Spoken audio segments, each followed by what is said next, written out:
Hello, plant people. It's Nora, the Leca Queen here, and today I'm excited to share the amazing transformation of my Philodendron Spiritus Sancti. Remember that tiny tissue culture baby I got from Pete at Pete vs. Plants? Well, hold on to your hats because this little guy has become a thriving climber. Achieving this lush growth wasn't just about the right soil. At the end of this video, I'll share a bonus section dedicated to all things lighting for my Philodendron Spiritus Sancti, including how I use a grow light to mimic perfect sunshine for my plant. Now let's rewind and see how this little tissue culture baby transformed into a magnificent climber. This stunning display of long leaves wasn't always the case. At first, my PSS was just a small sprout growing in standard potting mix. I was eager to transfer it directly to leca, a method I've had success with for so many other plants. But since this plant was so young and delicate,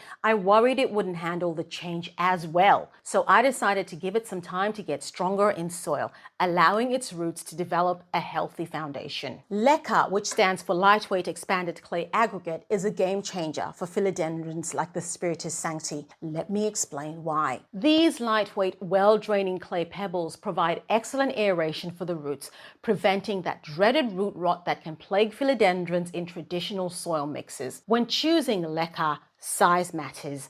Opt for pebbles similar in size to your plant's roots.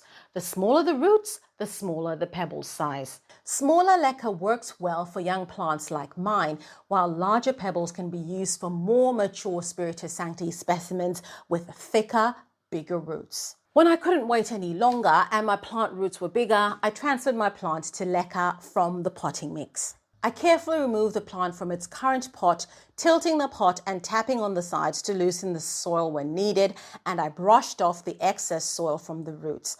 I used a hose to remove the excess soil, being as gentle as I could with the delicate root strands. I used leca that was clean and had been soaking in nutrient solution for not less than 24 hours, and carefully placed my Philodendron Spiritus Sancti in the pot and filled the remaining space with leca, ensuring good root coverage, making sure the roots were nestled comfortably among the leca pebbles. When my plant grew bigger, I gave it something to climb on and encourage its natural climbing instinct. This moss pole will provide support for those area roots, which are special roots that grow out from the stem, seeking something to attach to.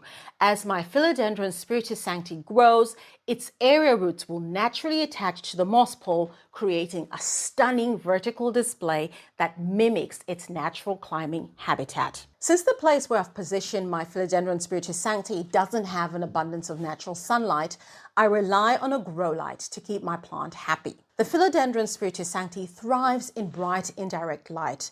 Think dappled sunlight filtering through leaves in a rainforest.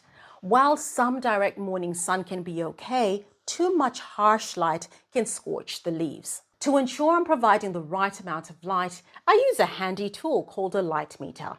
This little gadget measures light intensity in foot candles. For Philodendron Spiritus Sancti, I aim for around 1,000 to 1,500 foot candles of light at the top of my plant. The light levels for philodendrons like this one commercially is between 1,500 to 2,500 foot candles. So I'm happy with the 1,200 foot candles my plant receives. For more details on the amount of light that your plant needs, check out this handy table from Daryl of the Houseplant Journal. The link is provided in the description below. There's also a link for you to purchase this handy light meter that I also use. As part of lighting my Philodendron Spiritus Sancti, mimicking natural daylight patterns is key. I set my grow light for 12 to 14 hours a day and adjust the timer based on the season. During shorter winter days, the grow light provides extra light my plant craves. These are general recommendations. The ideal light intensity and schedule might vary depending on your specific grow light and the distance it's placed from your plant. It's always best to monitor your plant and adjust the light and distance accordingly with the help of the light meter. Look at this beauty now. Thanks to the leca transfer, the moss pole support, and the perfect amount of light, my tiny tissue culture baby has transformed into a thriving climber. I'm so happy with its progress.